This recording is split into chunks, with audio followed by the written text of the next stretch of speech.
대한민국 최고의 MC 중에 하나라고 하면 대표적으로 유재석, 강호동, 그리고 신동엽을 꼽습니다. 오늘은 그 중에서 신동엽이 최근에 논란이 되고 있다고 하네요. 그래서 이유를 찾아봤는데 AV 성착취 문제 진행형인데 선 넘은 성 플러스 인물. 2014년 한 국제인권단체의 고발 이후 일본에서 AV 출연 강요가 사회 문제로 떠올랐고 지금도 여전히 인권 침해 논란을 불러일으키는 뜨거운 감자다. 지난 25일 넷플릭스가 내놓은 한국 자체 제작 프로그램인 성 플러스 인물은 일본의 이런 분위기를 모두 부정하는 느낌이다. 여러 나라의 다양한 성문화를 알아본다는 취지인 이 프로그램은 가장 먼저 일본 편을 총 6부에 걸쳐 내보냈다. 진행자인 코미디언 신동엽과 가수 성시경이 성인숍과 실감형 AV 콘텐츠를 체험하는 등 성에 관한 관심이 자유로운 일본 분위기를 담아냈다. 그러니까 성시경과 신동엽이 넷플릭스 예능으로 일본 AV에 관해서 다루는 게 문제라고 하는 거예요. 그러나 상당 부분은 AV 배우들을 만나고 호스트바를 찾아가는데 할애됐다. 성 플러스 인물에 출연한 AV 배우들은 하나같이 이 산업이 얼마나 사랑받고 있고 인격적이고 대우받는 곳인지 설명했다. 하기 싫으면 싫다고 거부할 수 있는 환경이라거나 남자 배우가 대본에 없는 행위를 하거나 멋대로 구는 경우는 없다. 꾸준히 성병 검사를 받고 병에 걸리면 촬영할 수 없다는 등의 이야기가 소개된다. 그러나 성착취 등 문제가 현지 진행형인 상황에서 넷플릭스라는 세계 최대 온라인 동영상 서비스와 신동엽, 성시경이라는 스타가 동원될 필요가 있었는지 의문으로 남는다. 심지어 성적 욕구를 충족시키고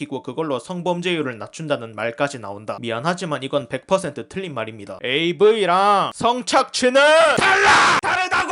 AV가 무슨 길 가는 여자 붙잡고 끌고 가서 영상 찍게 만드는 줄 아나 보네. AV는 거대한 사업입니다. 사업. 비디오를 만들고 그걸 판매해서 이윤을 창출하는 사업이라고요. 그 하나의 비디오를 만들기 위해서는 AV 배우가 필요하고 그들을 쓰기 위해서는 AV 배우들에게 일정 금액의 페이를 지불해야 한다고요. 돈을 받고 합의하에 진행하는 사업이 어떻게 성폭력이고 성착취냐고. 성착취는 조주빈이가 하는 걸 성착취라고 하는 거예요. 그리고 또 이상한 개소리를 하는데 한 케이블 채널 방송사 PD는 아무리 조회수가 높고 반응이 뜨겁더라도 성착취와 성매매로 연결될 우려가 있는 대상을 초대해서는 안 된다는 것이 제작진의 직업윤리. 성착취랑 성매매로 연결될 수 있다고 해서 문제라는데 정작 어떻게 연결될 수 있는지는 말을 못하네요. AV가 왜 성착취인지도 말이지. 그리고 신동엽 소식으로 인해서 동물농장 게시판이 난리 났다고 하는데 신동엽 씨의 동물농장 하차를 촉구합니다. 신동엽 씨가 꼭 필요한 자리인가요? 신동엽 씨의 하차를 원합니다. 신동엽 씨의 하차를 요구합니다. 여기에 있는 남자들의 심리. 신동엽 저급하다 저급해 포르노 배우랑 예능이나 하고 신동엽 MC 하차를 요구합니다. 딱 봐도 어떤 성향들인지 알 것 같습니다. 제가 이름도 봤는데 저 글 쓴 사람들 이름이 전부 여성이더라고요. 여시에서 이런 글도 발견했는데 넷플 신동엽 하플 난 거 내리라 했더니 로그인해서 영상 신고하라네. 로그인 하려면 결제해야 되고 또 신고하려면 그 영상을 보긴 봐야 됨 씨바. 그냥 컨텐츠 삭제하라고요. 하등한 한남 새끼들 때문에 나라가 수준이 존나 떨어져. 영상도 안 보고 그저 지 기분 나쁘니까 신고하겠다고 한 거네. 이런 애들 때문에 억울한 무고 피해자가 생겨나는 겁니다. 이때까지 그분들은 모든 일을 누군가의 잘잘못이 아니라 그저 지들 기분에 따라 판단해왔다는 소린 거네. 그럼 하긴 맨날 기분에 따라 이랬다 저랬다 해왔으니 모순이 발생할 수밖에 없긴 하겠네. 그리고 마지막으로 한마디 하자면 정작 AV 배우들은 이 일을 좋아해서 하고 싶어서 합니다. 여배우가 된 이유 뭐랄까요? 간단하게 말하자면 남자가 흥분해주는 게 더 좋아요. 섹스를 좋아해서입니다. 그게 가장 정확한 이유겠네요. 남자가 기뻐하는 모습을 보면 좋아요. 야스를 좋아해서 AV 배우를 한 산노비아 츠바키. 2020년 5월 데뷔 와타나베 미오. 대학생입니다. 지금 2학년이에요. 와세다 문학부에 다니고 있어요. AV 데뷔는 대학교 2학년 때. AV 배우가 된 계기를 물어보았다. 별로 외로웠던 건 아닌데 매칭 어플로 여러 사람과 만나서 다른 사람과 만나면 다른 섹스를 하고 그런 걸 반복하는 사이에 기분 좋은 것도 있지만 재밌어지기 시작해서 데뷔해볼까 한 게 시작이었어요. 이분도 야스가 재밌어서 시작했다고 합니다. 야, 성착취 지가 좋아서 하겠다는 게 뭐가 성착취인데. AV 배우는 한 편만 찍는 게 아니라 지속적으로 오랜 기간 하는 사람들도 있어요. 정말로 이게 착취고 폭력이었으면 오래 할 수 있었을까? 이 일을 만족하고 페이도 괜찮으니까 하는 게 아닐까? 그리고 저들이 착취를 당한 거라면 비디오에서도 괴로운 표정을 지어야 하는데 왜 좋아하고 흐느끼고 즐기는 거지? 정말로 괴로웠다면 표정에서도 이미 드러나지 않았을까? 그러니까 좋아해서 원해서 하는 사람들 보고 멋대로 피해자라고 하지 말라고 결론입니다. 지들은 알패스로 그 누구보다도 더러운 착취를 하는 주제에 누굴 가르칠 자격이 있나 싶다.